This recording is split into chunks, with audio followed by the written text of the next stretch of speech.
Salve, salve minha galerinha mais ou menos nerd, sejam todos bem-vindos à nossa sala e hoje é dia de revisão para a galera dos segundos anos lá da Escola Marta Gifone.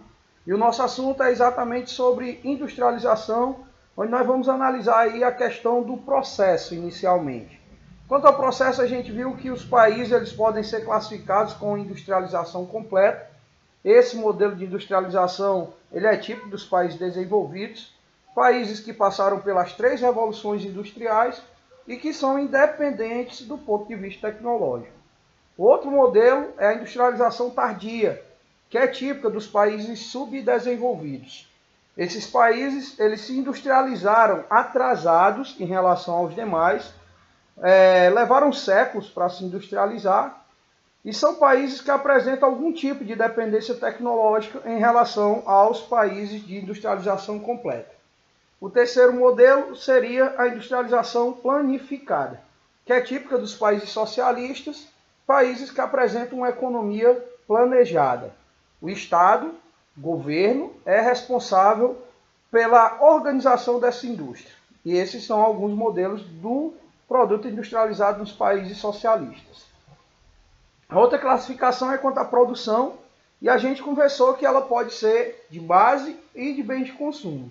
No caso, o setor de base é aquele setor que fornece matéria-prima para outra indústria, ou seja, ela não fornece diretamente ao consumidor, e são exemplos de indústria de base, aí, por exemplo, a de aço e a indústria de petróleo. O outro modelo é a indústria de bens de consumo, que pode ser a indústria de bens de consumo duráveis, não duráveis e intermediário. No caso dos duráveis, a gente leva em consideração o material do bem, né? Não, no caso como eu estou fazendo aí, não funcionamento. É típica de eletrônicos, de eletrodomésticos, etc. A indústria de bens intermediários são de vestuário, de calçados, ou seja, são bens que têm uma durabilidade boa, mas não tão quanto os eletrodomésticos. E a indústria de bens não duráveis, que é, digamos aí, o modelo da indústria de consumo imediato, como a de alimentos, a de medicamentos, a de bebidas, a de cigarro, etc, etc. O outro modelo dentro dessa classificação seria você analisar quanto ao período. E aí eu vou aproveitar as figuras e utilizar também o modelo industrialização, tá?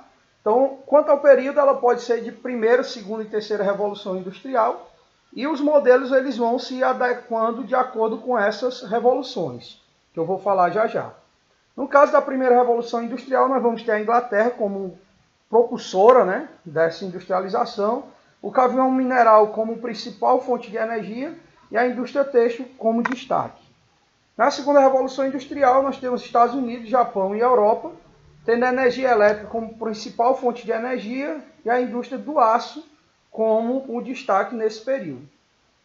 Na terceira revolução industrial, nós temos Estados Unidos e União Soviética, o petróleo como principal fonte de energia, e ela também é conhecida como Revolução Técnico-Científica, por apresentar avanços científicos, como na medicina, e tecnológicos, como radar, GPS, e a gente destacou também em sala a indústria bélica.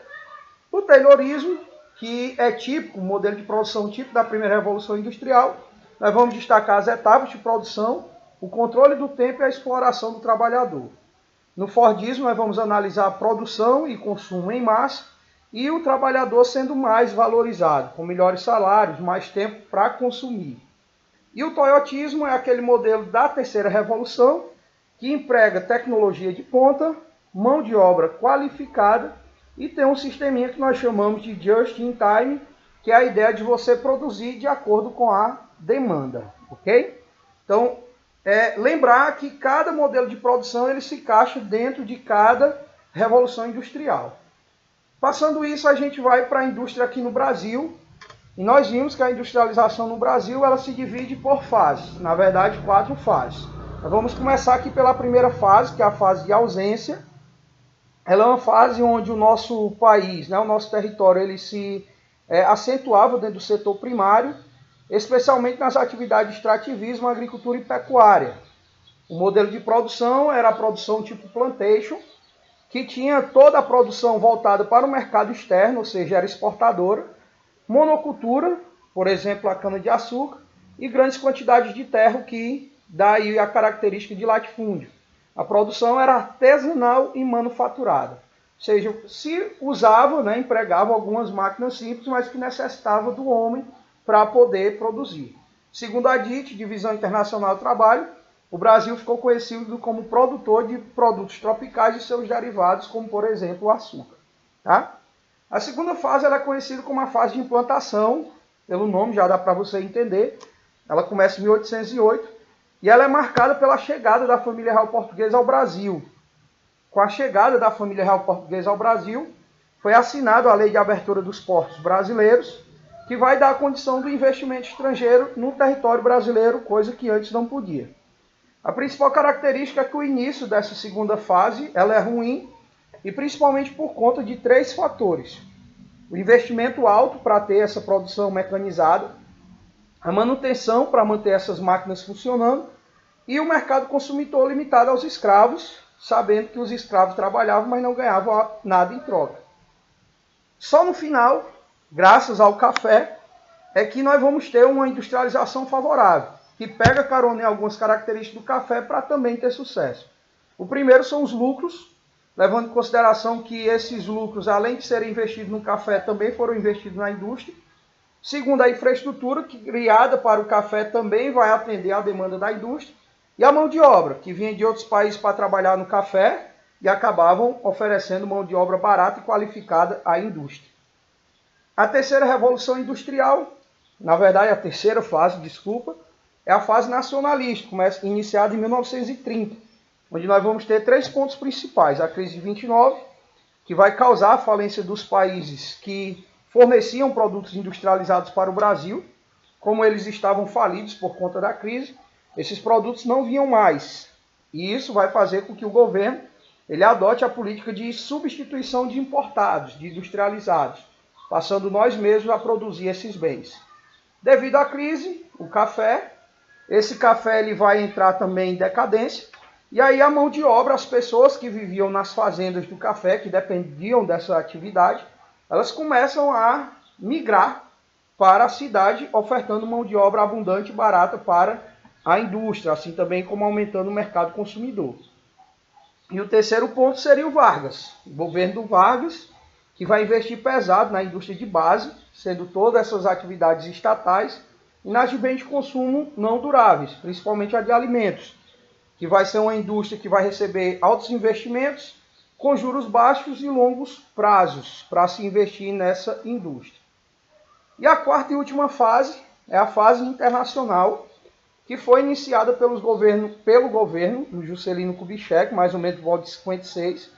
E o JK ele vai ter uma iniciativa primeira de criar a Lei de Abertura das Fronteiras Brasileiras. Essa lei ela vai facilitar, né, o ingresso de multinacionais, a instalação de multinacionais no território brasileiro.